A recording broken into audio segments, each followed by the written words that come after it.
नमस्कार, आप देख रहे हैं इंडिया न्यूज और मैं हूं आपके साथ शीतल राजपूत। सारी दुनिया के पुरातत्वविद ये मानते हैं कि दुनिया में सबसे पुरानी सभ्यता करीब 4000 साल पहले हड़प्पा और मोहनजोदाड़ो में थी। लेकिन हाल में हुई एक खोज ने पूरी दुनिया का इतिहास बदल कर रख दिया है।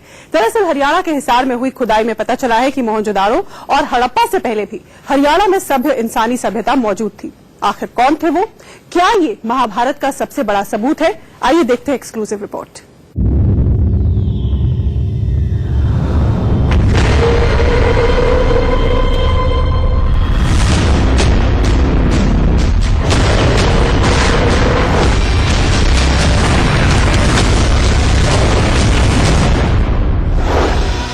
अब बदल जाएगा दुनिया का इतिहास।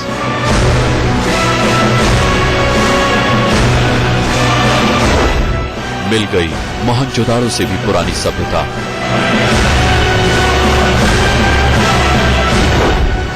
मिल गया महाभारत काल का खोया हुआ शहर।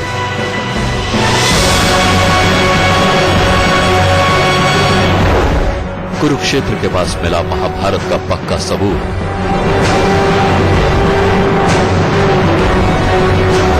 दिल्ली के नजदीक सभ्यता का सबसे पुराना अवशेष।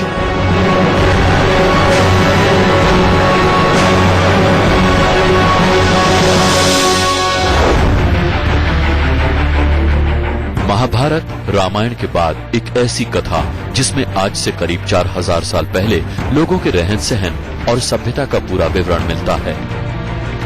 अगर महाभारत सच है तो सच ये भी है कि महाभारत काल में यानी आज से करीब 5000 साल पहले इंसानों ने सभ्य समाज और बस्तियां बनाकर रहना सीख लिया था। अगर ऐसा है तो महाभारत काल का कोई सबूत कभी सामने क्यों नहीं आया? क्यों 4000 साल पुराने हड़प्पा और मोहनजोदाड़ो को ही सबसे पुरानी सभ्यता माना जाता है? आज हम आपको एक ऐसे सच से रूबरू कराने जा रहे हैं जो महाभारत की सच्चाई की सबसे बड़ी गवाही देगा। आज कुरुक्षेत्र यानी वो जगह जहां महाभारत की जंग लड़ी गई, वहां से करीब 150 किलोमीटर दूर मिल गया है महाभारत का सबसे बड़ा सबूत। और ये सबूत दुनिया का इतिहास बदल देने वाला है।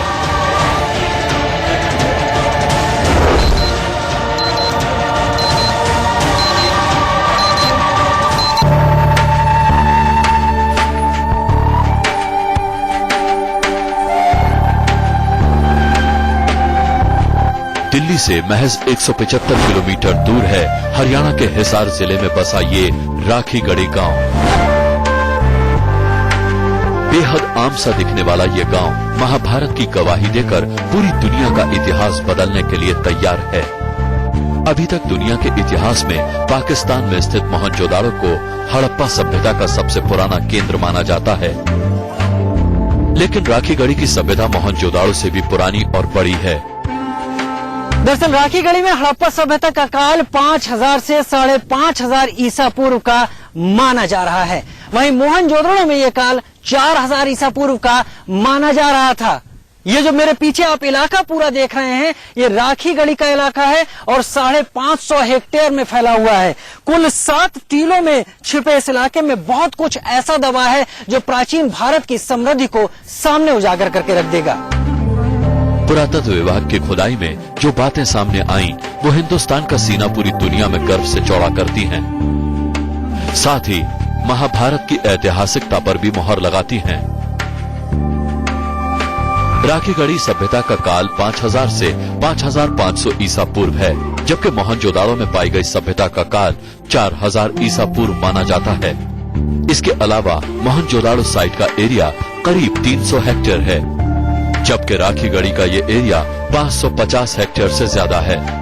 कहने की बात यह है कि जिस तरह से यहाँ पर जांच और खुदाई चल रही है, वो अपने आप में ये साबित करने के लिए काफी है कि मोहनजोदाड़ो कहीं छोटा साबित हो सकता है अगर राखीगढ़ी सभ्यता से मिले हुए निशानों को सही पैमानों पर, सही कसौटी पर कसा जाए। और जो यहाँ पर निशान मौजूद हैं, वो अपने आप में ये साबित करने के लिए काफी है कि यहाँ पर एक बेहतरीन सभ्यता का निवास था।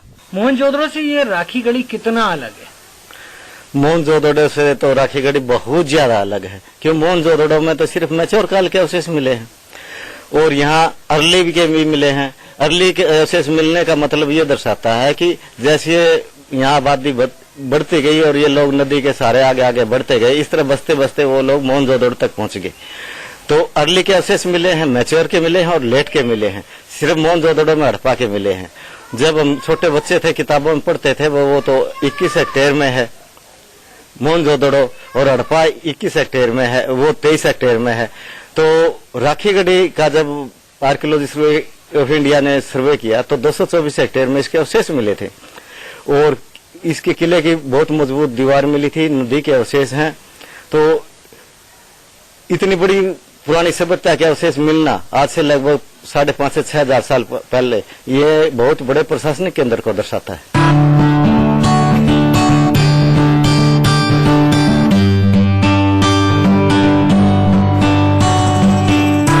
बड़े क्षेत्रफल में फैले होने और प्राचीन सभ्यता के साक्ष्यों को सजोए राखीगढ़ी में मिले प्रमाण इस बात की ओर इशारा करते हैं कि ये न सिर्फ एक बड़ा व्यापारिक केंद्र था, बल्कि हड़प्पा और मोहनजोदाड़ो से ज्यादा समृद्ध था।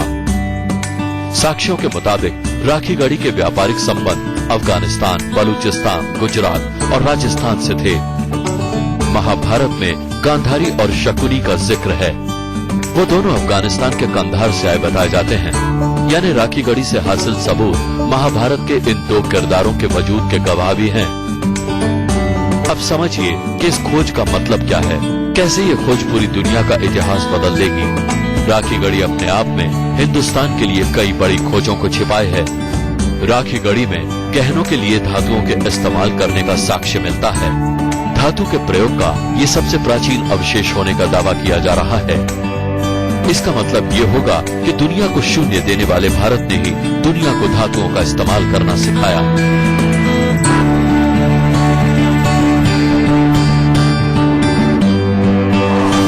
महाभारत की कथा में धातुओं के व्यापक इस्तेमाल का जिक्र है। महाभारत काल के तीर, धनुष, रथ, तलवारें और कवच सभी धातु से बनाए जाते थे, और इस खोज के बाद महाभारत की कहानी को ऐतिहासिक कहने का मजबूत आधार मिल गया है। इतिहास किताबों से बाहर झांकता है तो भविष्य की इमारत के मजबूत होने के निशान दिखाई देने लगते हैं। हम राखीगढ़ी सभ्यता की उस जगह पर हैं, उस टीले पर हैं जहां पर इसकी खुदाई की गई थी। हॉरिजॉन्टल हिस्सा है, और यहाँ पर अगर हम आगे बढ़े तो हमको जमीन पर वो निशान मिलने लगते हैं जो उस हड़प्पा सभ्यता के सबूत हैं। मैं अगर उठाकर आपको दिखाना चाहूं तो ये एक पीस है जो कि उस सभ्यता के दौर की निशानी है जो यहाँ पर है। तमाम यहाँ से चीजें एकत्रित की गई है, उसका एक हिस्सा है। और आगे बढ़ता हूं तो यहाँ पर मैं देख पा रहा हूँ ये टेराकोटा बैंगल्स के टुकड़े हैं जो कि यहाँ पर पड़े हुए हैं। ये सारे टेराकोटा बैंगल्स के टुकड़े हैं जो तब इस्तेमाल होते थे। और आगे अगर बढ़ूं तो यहाँ पर ये टेराकोटा केक है जिसका इस्तेमाल शिकार करने में होता था। 3 इसके कोने हैं, इसका इस्तेमाल शिकार करने में किया जाता था। अभी तक दुनिया की सबसे प्राचीन सभ्यता समझे जाने वाले हड़प्पा काल में गहने पत्थरों के होते थे, लेकिन राखीगढ़ी में इन पत्थरों को पॉलिश करके चमकाने के प्रमाण मिलते हैं। इसके अलावा पत्थरों पर कसीदाकारी के पुख्ता प्रमाण मिलते हैं। गहने बनाने वाली भट्टियां मिली हैं, पत्थरों के छिलके मिले हैं। इससे पता चलता है कि राखीगढ़ी में आज से 5,500 साल पहले पत्थर को छीलकर उन्हें चिकना करने की तकनीक थी। यहाँ से पीले रंग का पत्थर, अगेट और लाल रंग का पत्थर कॉर्लेनियन भारी मात्रा में मिला है। यहाँ एक पहली बार में ही 16 शिले मिली, और मापतोल के बट्टे मिले, जानवरों की आकृतियां मिली, और दूसरे साल में आफ्टर डेथ कैसे संस्कार किया करते थे वो संस्कार विधि और शमशान घाट मिला। तो एक यज्ञ वेदिका मिली। यज्ञ वेदिका के पास चबूतरें बनी हुई थी, 5 यज्ञ वेदिकाएं, और वहाँ बरी करते थे उस टाइम। तो कटक राजा सा मिला, तो उन्होंने बताया भाई ये लोग पहले अग्नि पूजा करते थे और बलि प्रथा थी, बलि प्रथा के अवशेष मिले। और चबूतरे के चारों तरफ सीढ़ियां बनी हुई थी, 2 तरफ पक्के नाले बने हुए थे, और चबूतरा काफी ऊंचा था और पूर्व की तरफ उसका मुंह था। राखी गढ़ी के इन सारे टीलों पर तमाम ऐसे निशान फैले हुए हैं जो पुरानी सभ्यता के यहाँ होने की गारंटी देते हैं और वो सबूत सामने लाते हैं, जिससे हम पुख्ता होते हैं कि यहाँ कुछ तो था, कुछ ऐसा जो भारत के इतिहास को और बेहतर कर सकता है। यहाँ चलते चलते हमारी नजर पड़ी इन खांचों पर, आप भी देख रहे होंगे, और एक पर मैंने ये बाउंड्री लाइन भी कर रखी है। ये ठीक ऐसे ही यहाँ पर भी आपको दिख रहे होंगे। दरअसल जो हमें पता चला है, ये पानी से बने हुए निशान नहीं है, दरअसल ये एक दीवार है। ये पूरा हिस्सा, ये जो इतना हिस्सा जा रहा है, ये एक दीवार है जो कि ये इस तरीके से चलता चला जा रहा है। ये कच्ची ईंटें हैं जो कि सूर्य की रोशनी में पकाई गई हुई कच्ची ईंटें होती हैं। अब हमें इस बारे में कैसे पता चला?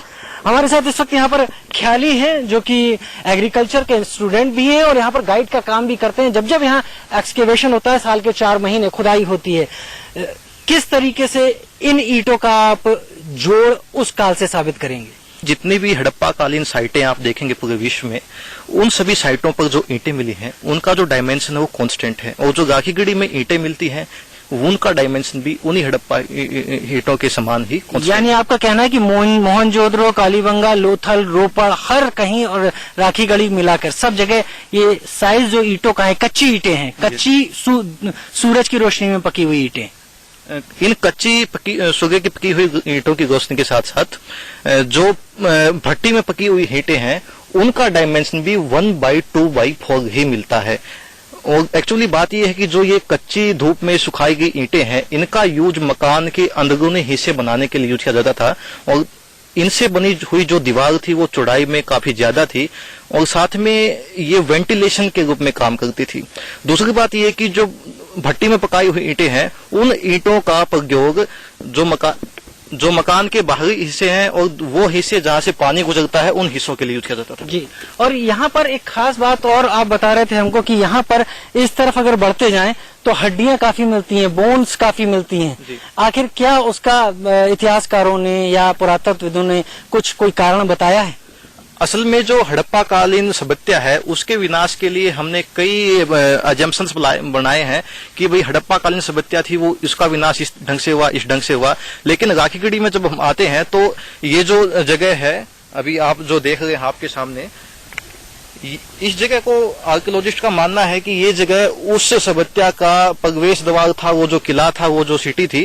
और इस सिटी के ऊपर ज्यादा बोन पीस का मिलना इस बात का सूचक है कि शायद यहाँ पर कोई भीषण युद्ध हुआ होगा जिसकी वजह से लाखों लोगों की जानें गई होंगी और उसकी वजह से यहाँ पर इतनी सारी हड्डियां बिखरी हुई है। और वो जो आक्रमणकारी थे वो शायद उस युद्ध में जीत गए होंगे, उन्होंने इस सिटी का विनाश कर दिया होगा और इसको तबाह कर दिया होगा। इसकी वजह से यहाँ पर जैसे ये भी एक बोन पीस, ये भी है क्या? ये जी सर, ये एक बोन पीस है। ये एक बोन पीस है जी, जो कि यहाँ पर ये इस रूप में है। यस, ये एक बोन पीस। तो इस तरह के बोन पीस यहाँ पर काफी सारे बिखरे हुए मिलेंगे।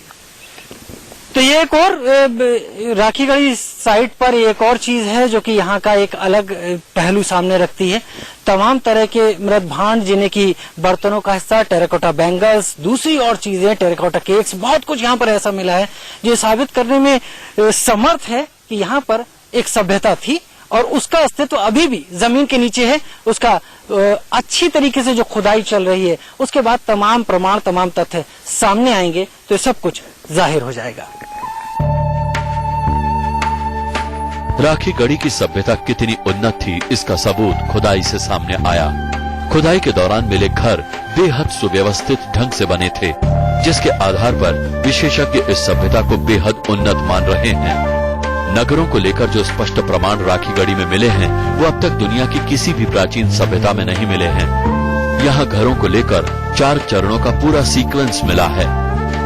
पहले चरण में गोलाकार घर, दूसरे में आयताकार, फिर कुछ बड़े और आखिर में सुनियोजित बस्ती के प्रमाण राखीगढ़ी में मिले हैं।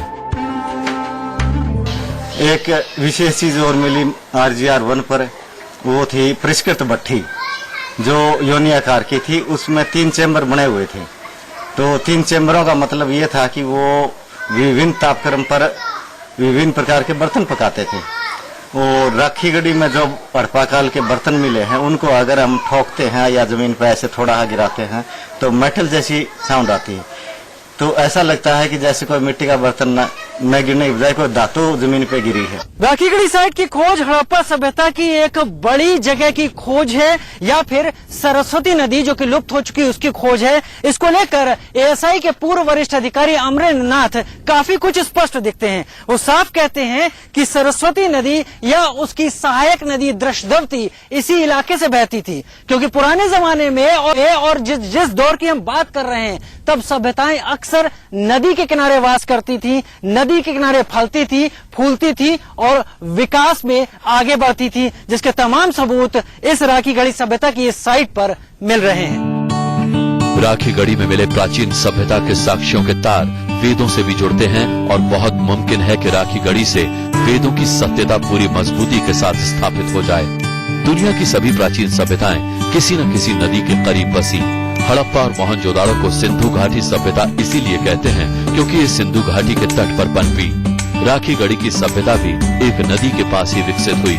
कुछ जानकारों का मानना है कि ये नदी कोई और नहीं बल्कि लुप्त हो चुकी सरस्वती है, जिसका ऋग्वेद में जिक्र है।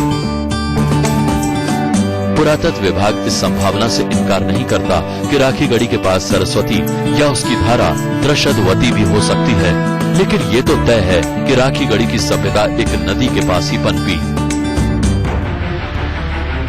ये पहली बार नहीं है जब राखीगढ़ी में सरस्वती के अस्तित्व की खोज हुई। इससे पहले ये खोज अटल बिहारी वाजपेयी की सरकार में शुरू हुई, लेकिन साल 2004 में सत्ता में आने के बाद कांग्रेस सरकार ने इस खोज को ठप कर दिया। तत्कालीन संस्कृति मंत्री जयपाल रेड्डी ने संसद में कहा कि 9 राज्यों की खुदाई हो चुकी है, लेकिन कहीं भी सरस्वती के प्रमाण नहीं मिले। सीपीआई के वरिष्ठ नेता सीताराम येचुरी ने तो सरस्वती के अस्तित्व को ही एक मिथ या कल्पना कहकर खारिज कर दिया, लेकिन साल 2014 में बीजेपी की सरकार आने के बाद सरस्वती की खोज ने दोबारा तेजी पकड़ी। क्या आर्य बाहर से आए थे या आर्य यहीं के थे? जैसा कि तमाम पुराने साहित्यों में कहा जाता है, आर्य शब्द को कुलीन वर्ग के लिए, यानी ये साइट आर्यों की मौजूदगी और उनके आने के बारे में पुख्ता बात सामने रखेगी। आर्यों के आने पर ये सवाल इसीलिए उठे हैं क्योंकि राखीगढ़ी में खुदाई के दौरान कुछ कंकाल मिले। ये बात सबको पता है कि दुनिया की सबसे प्राचीनतम लोग आर्य थे, और अगर राखीगढ़ी दुनिया की सबसे प्राचीन सभ्यता है तो फिर यहाँ रहने वाले लोग कौन थे? इसकी जांच के लिए यहाँ मिले इन कंकालों का डीएनए निकाला जाएगा। डीएनए निकालने के लिए 3 टीमें बनाई गई हैं। डीएनए निकालने के लिए डेक्कन यूनिवर्सिटी और एक कोरियन यूनिवर्सिटी का एक ग्रुप है। कैम्ब्रिज और हार्वर्ड यूनिवर्सिटी के साथ हैदराबाद के शोधार्थियों का दूसरा ग्रुप है, जबकि हैदराबाद की centre for cellular biology university के वैज्ञानिकों का एक समूह है। ये तीनों ग्रुप राखीगढ़ी में मिले कंकालों का डीएनए टेस्ट करेंगे और फिर पर्दा उठेगा कि यहाँ पर रहने वाले लोग आर्य थे या कोई और। अगर वो आर्य थे तो ये साबित हो जाएगा कि आर्य हिंदुस्तान के ही रहने वाले थे, मतलब हिंदुस्तानी आर्यों के सीधे वंशज हुए। और अगर वो आर्य के अलावा कोई और थे तो फिर वो होंगे दुनिया के सबसे प्राचीन लोग, न कि आर्य। हालांकि महाभारत में आर्य का जिक्र कई बार आया है, खासकर धृतराष्ट्र का तो एक दूसरा नाम आर्यपुत्र ही था, और कुंती धृतराष्ट्र को इसी नाम से पुकारा करती थी। ऐसा नहीं है कि राखीगढ़ी में सिंधु घाटी सभ्यता से भी पुरानी सभ्यता के सबूत पिछले कुछ दशकों में मिले। राखीगढ़ी में इतिहास को खंगालने का काम लगभग 50 साल पहले ही शुरू हो गया था, लेकिन कुछ लापरवाही और कुछ सियासी चालों ने इसे कभी पूरा नहीं होने दिया। पहली बार 1963 में आर्कियोलॉजिकल सर्वे ऑफ इंडिया ने यहाँ खुदाई शुरू की। उसके बाद अगली खुदाई लगभग 35 साल बाद 1997 में शुरू हुई, जो 2000 तक चली। साल 2000 की खुदाई की रिपोर्ट में राखीगढ़ी को हड़प्पा सभ्यता का एक बेहद अहम स्थल के तौर पर बताया गया, और साथ ही रिपोर्ट में सरस्वती नदी के वजूद को भी मजबूती के साथ बताया गया। लेकिन दिल्ली से इतने करीब होने के बावजूद राखीगढ़ी में खुदाई का ये काम कभी अपने अंजाम तक नहीं पहुंच पाया। इस बार खुदाई के न सिर्फ अंजाम तक पहुंचने की उम्मीद है, बल्कि ये भी उम्मीद है कि इससे कुछ बड़े बदलाव भी इतिहास में हो सकते हैं। पुरातत्वविदों की माने तो राखीगढ़ साइट की उम्र 5000 से 5500 ईसा पूर्व की है, जबकि मोहनजोदाड़ो की 4000 ईसा पूर्व की। तो इससे एक सवाल सीधा सीधा मिलेगा कि क्या राखीगढ़ की साइट सबसे पुरानी है और सबसे अनोखी। दूसरे सवाल का जवाब, क्या आर्य भारत में बाहर से आए थे या यहीं के लोग थे? तीसरा सवाल, सरस्वती नदी और देवशती नदी क्या यहीं से बहती थी, जो कि यहाँ की जरूरत थी, जिसके किनारे ये जो सभ्यता है ये पल्लवित हुई, ये पुष्पित हुई। उसके साथ ही यहाँ से मिले हुए टेराकोटा बैंगल्स, तमाम बर्तन, सील और दूसरी चीजें और साथ में कंकाल, उनकी डीएनए जांच और कार्बन डेटिंग भी ये तय करेंगे कि भारत के हिसार के राखी गढ़ी में मौजूद ये सबसे उन्नत सभ्यता की जगह थी या नहीं। कैमरा पर्सन सुंदर सिंह के साथ राजीव शर्मा, राखी गढ़ी साइट, हिसार।